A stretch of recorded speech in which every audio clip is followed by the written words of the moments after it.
In the name of the Father, and of the Son, and of the Holy Spirit. Today, the Church celebrates the feast of the body and blood of Jesus Christ, or usually we call it the feast of Corpus Christi. Actually, the feast falls on the Thursday after the feast of Holy Trinity. That means last Thursday. But for the convenience of the people, the feast is transferred to this Sunday so that more people may participate and come to an experience of the Eucharist, so that they may become a Eucharistic people. I am the Eucharist in the hands of the Lord. Today we take the first reading from the book of Exodus. In the text we have read, we hear or we see a description where Moses is doing a covenantal act, a covenantal ceremony. What do you mean by a covenantal ceremony? A ceremony that binds two parties together through a covenant, through a relationship. It is an action by a leader establishing a bond or an agreement between two parties.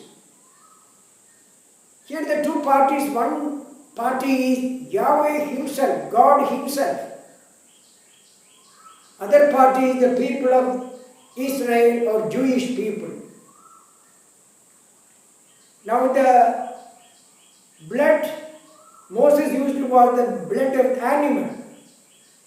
Through this ceremony, a blood relationship is being established between the people of God and God himself. It is a blood relationship. They are entering into a blood relationship. The responsorial psalm, in today's responsorial psalm 116, the psalmist is saying, "What shall I give to the Lord? As a thanksgiving offering, what can I do? I will raise up the cup of salvation." Actually, the psalmist may be remembering a past event, and perhaps as Christians we believe that he is referring to a future event.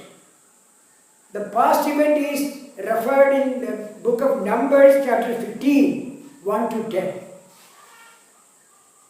As a thanksgiving offering, the people are offering or doing a libation in honor of Yahweh God for the helps and grace that they have received.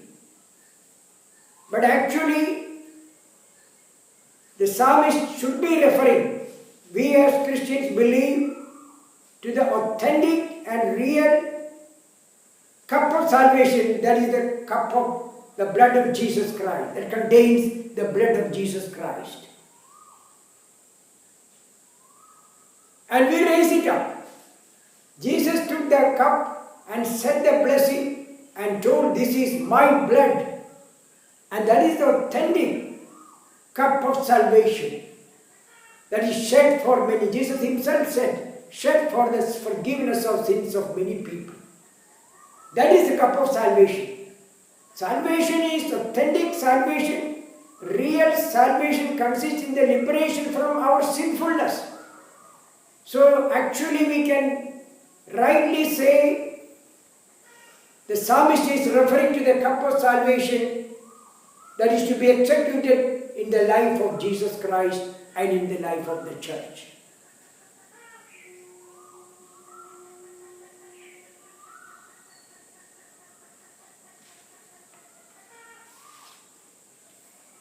Gospel is taken from the Gospel of Mark. From the Gospel of Mark we read, let us for a time being go to the upper room in our imagination. According to the Gospel of Luke and Mark, it is a large furnished room. Jesus enters there solemnly with the apostles, and he sat down. The bread is spread all over the table. Sufficient wine is kept there for the people, for the disciples, to celebrate the Passover. And the bread basket is full of bread. The bread with different shapes, different taste may be there. This bread was cooked by a woman or some other women. Our mothers prepare bread for us. A mother is a mother, a woman is a mother because she breastfeeds the child, and also she prepares a bread for the people, for the other people. We are in the book of Kings, the Sidonian woman from the town of Zarephath. She prepares a bread and gives to Elijah. She becomes in one way a mother to him. Any woman who prepares bread is a mother. And any woman who is preparing the bread and bringing before another person, she brings God as the bread before the people. And all of us are bread in the hands of Jesus Christ, prepared by our mothers. In one old village, or a big town, or in a corner of a small hamlet, a mother is building up the life of a child. And we are all formed like that by our mothers. By the hands of our mothers we are formed. And Jesus takes this bread. He takes us through the sacrament of baptism. Jesus takes us and make the bread his own. Make his own body. Each and everyone is taken up by Jesus Christ through the sacrament of baptism. And we are the bread. On that day, Jesus took one bread and told, "This is my body." Every baptism, Jesus is telling, this child is my body. He is a Christian and this is my body. Everybody becomes the bread of Jesus Christ. Every Christian is bread of Jesus Christ. Every Christian is a Eucharist of Jesus Christ. All of us are taken like that. Then what he does? He breaks it and gives to the people. A Christian is a bread broken by Jesus Christ and given to the people. Not only priests, not only sisters. Every Christian is given to the people. A Christian is a man for others.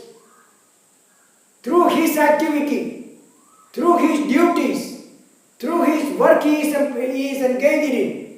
Maybe a bus driver, maybe a cook in a hotel, maybe somebody who is serving in a drinking bar. He is doing the service of God. Maybe a priest in the service in the church. Maybe a sacristan. Maybe a choir leader. All are doing the work of God. And we are broken by Jesus and given to the people. What is our attitude in our executing our duties? Are we convinced we are a bread broken by Jesus, given to the people? You are a nurse, given to the people. You are a teacher, given to the people. You are a carpenter, given to the people. You are a priest, given to the people. The story goes like this. A man approaches a quarry. Quarry means where they blast the rocks. And one man is there. What are you doing here, master? Sir, I have no other work. This accursed work I have to do. Don't have any other work to do. Can you give me a better work? His attitude towards his work. This is accursed work. I have no other way. I have to eat something, therefore I work. He goes to another man. Master, what are you doing? I am working for my family. I have to earn something from this work and do my work and support my family.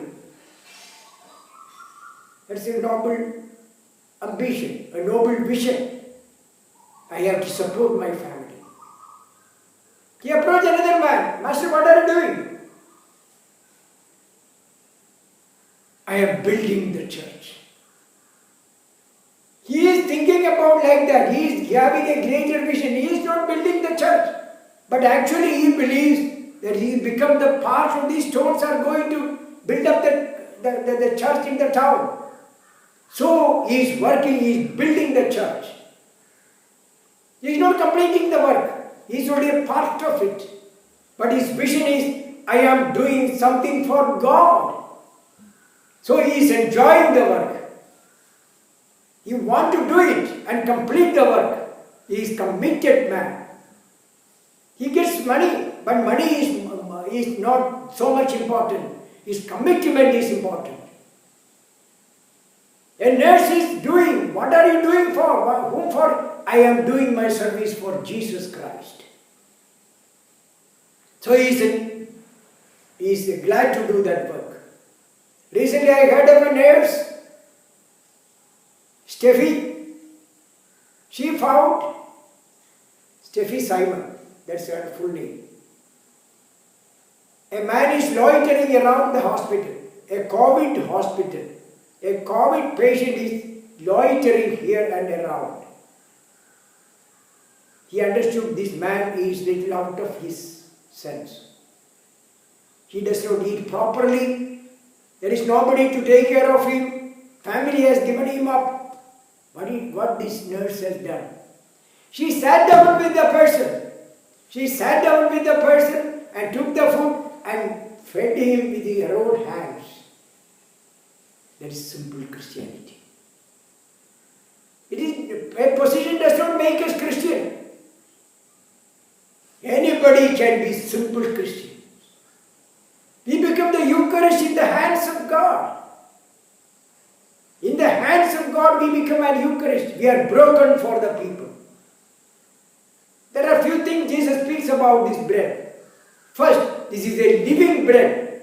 Jesus said, this is my body, taking the bread.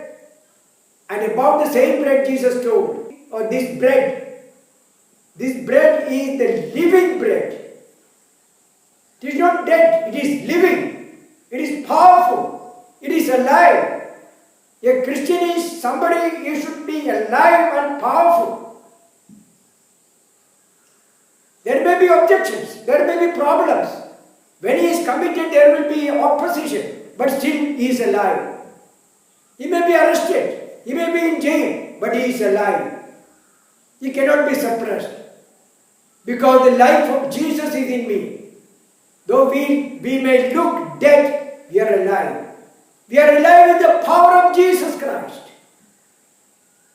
We will do something good for the world. Others may accuse us this and that, but we don't mind them. We do the will of God and do. That is what we find when the Jewish leaders wanted to prevent the apostles. We don't mind you. We have to mind God. And we will mind God. That's what they do. The living bread. A Christian is a living bread. He should be alive. Some people say this, so I don't do it again. You should do it.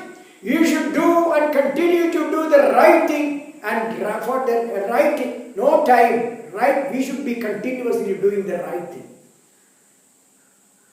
Secondly, this bread gives life to the world.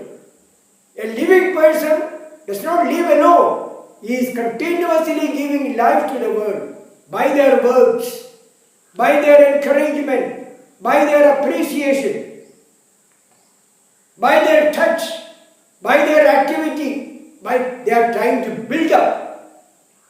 Always, a Christian is a positive person.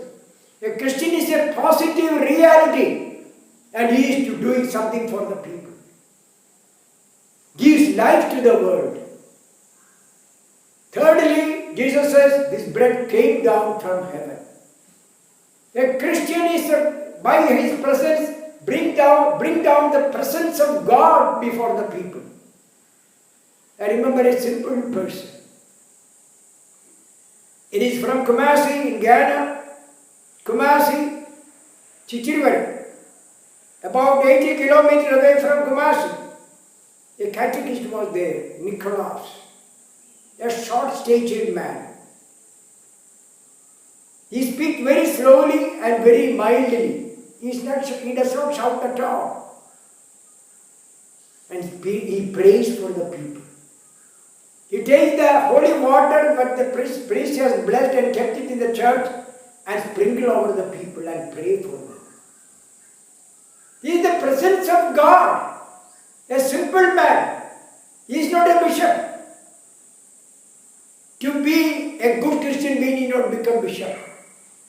We need not become priest. Anybody can become a good Christian. Even those who are not baptized can become a Christian. It is a change of attitude.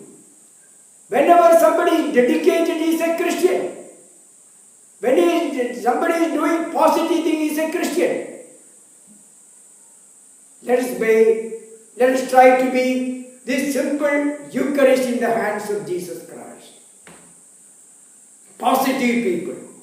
Giving positive talk to the people. We are the Eucharist of Jesus Christ. And the prayer of Francis of Assisi is so beautifully, we have heard and we have learned it. Lord, make me a channel of your peace. Where there is hatred, let me bring your love. Where there is injury, your pardon, Lord. And where there's doubt, through faith in you. The hymn goes on to make us an instrument in the hands of God. Lord, make me Eucharist in your hand, living, giving life, and come from heaven. Amen.